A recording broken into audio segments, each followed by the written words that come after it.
Now, of course, without a doubt, a lot of Star Wars fans are looking forward to shows out there like the Ahsoka series, Mando Season 3 and 4, and let's not forget about, of course, new Star Wars TV shows that are being developed by both Jon and Dave Filoni that's really going to propel Star Wars in a more positive direction.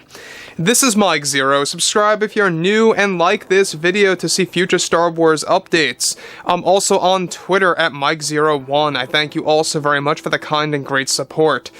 Now, of course, where we stand today is that Star Wars is really beginning to really reform, really evolve, all thanks to Jon and Dave getting those promotions over at Lucasfilm, all thanks to Bob Chapek for allowing that to happen to begin with, and Bob Iger, really kind of being forced to keep that grandfathered in. Chapek grandfathered in, by the way. Bob, of course, could not really change any of that. Iger, of course, speaking, since Jon and Dave's things are concrete over at Lucasfilm. So that brings us to exactly what Favreau recently had to say about where the franchise is going, his view on the sequel trilogy, by the way, and especially with The Last Jedi, and exactly what is actually ahead for the Star Wars fans. Now, we already know that Favreau and Filoni are probably the most passionate creators out of all of Hollywood.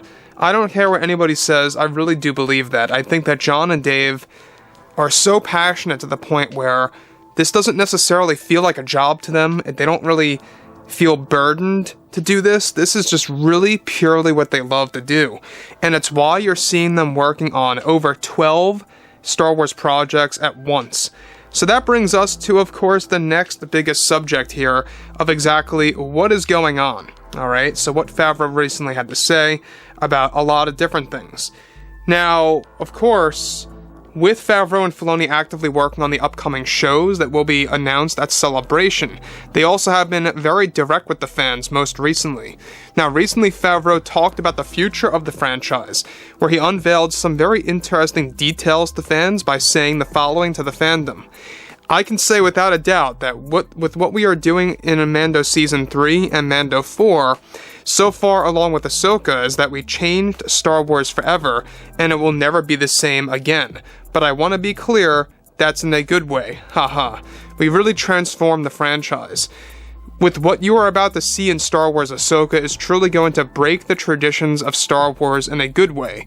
Our goals are to fix the many flaws that were told in the sequels, and to make fans have fun again with this brand.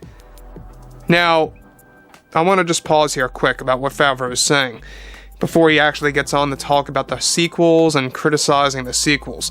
Now, the thing about this is that Favreau is openly confirming that shows like Ahsoka, Mando 3 and 4, etc. are truly going to reshape the brand. It's going to break traditions, and not only that, it's also going to never be the same again after those three projects, technically.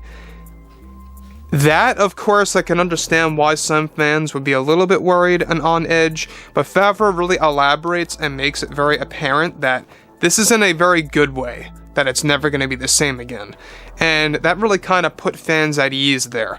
Now, when you look at things like this, where Favreau is openly just talking to the fans, letting them know that, these three projects are going to be very, evolving the franchise and really moving the franchise forward and changing everything up.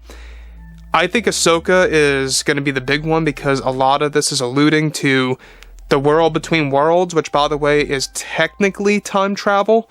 It's Dave Filoni's version of time travel, where you go into this different realm and you go through different portals that lead you to a specific point in time, but you're still connected to the WBW. However, with that being all done and said, let's jump to what Favreau had to say about the sequels, because we all know that Favreau had a lot of issues behind the scenes with The Last Jedi when he was working on other projects before he hopped on Star Wars, and he had a lot of problems with how Luke was being used and how Luke was being utilized in The Last Jedi. It's why he came back, by the way. It's why he actually got on board of Star Wars, I should say, and why he brought Luke back into Mando Season 2. So, let's get right to that point. Now, Favreau goes on to actually elaborate this. Alright, he says, "We realized that the sequels had many instances that left fans very frustrated and upset with the direction of the brand, and I can agree that it needed tons of work to make things right. I'm here to say that I agree with many of the fans' issues over the sequels. They lacked a vision in some areas, and all respect to Ryan and JJ, but those films really needed a more passionate mindset that just went off the rails, and never really connected with the majority of people seeing those movies. It was my problem, believe it or not, with The Last Jedi that made me want to join in on the first ever live-action show, to eventually bring Luke back at his height and make the fans happy again." So, once again, we did get that version of Luke that we've all been asking for in Mando Season 2. We've never been able to see that before in live action, where Luke is at the top of his game, where he really is at his prime.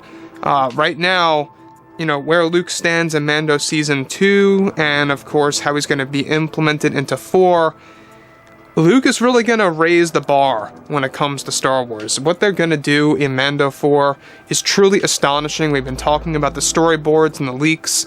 Everything is looking very much up to date and really, you know, just up to expectations for the fans. Favreau, you know, always criticizes the sequels. He always says how they needed so much work.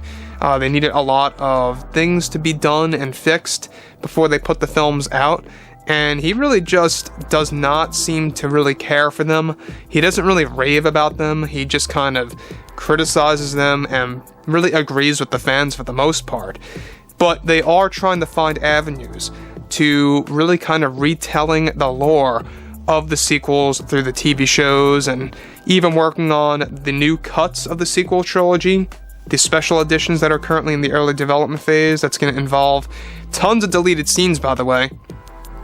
So overall, you know, Favreau is really putting it out there that things are looking up for Star Wars, things are really beginning to evolve and change, and that's what he wants to do. He wants to make sure that he's going to be the guy that's going to turn things around, and that he is really going to be the creator that's going to really stabilize the franchise.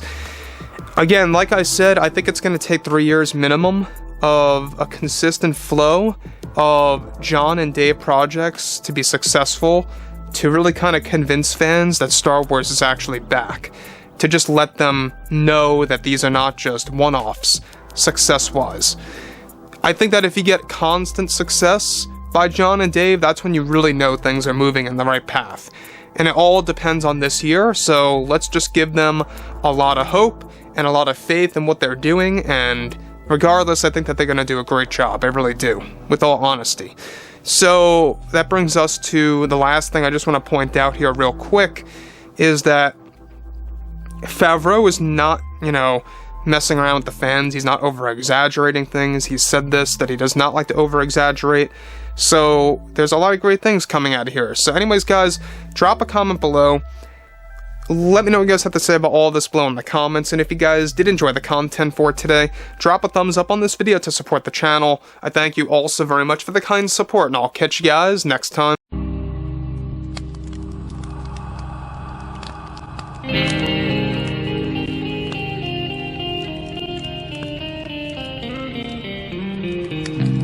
Gun in hand, we are alone again. From night to moon, we hear them moans again.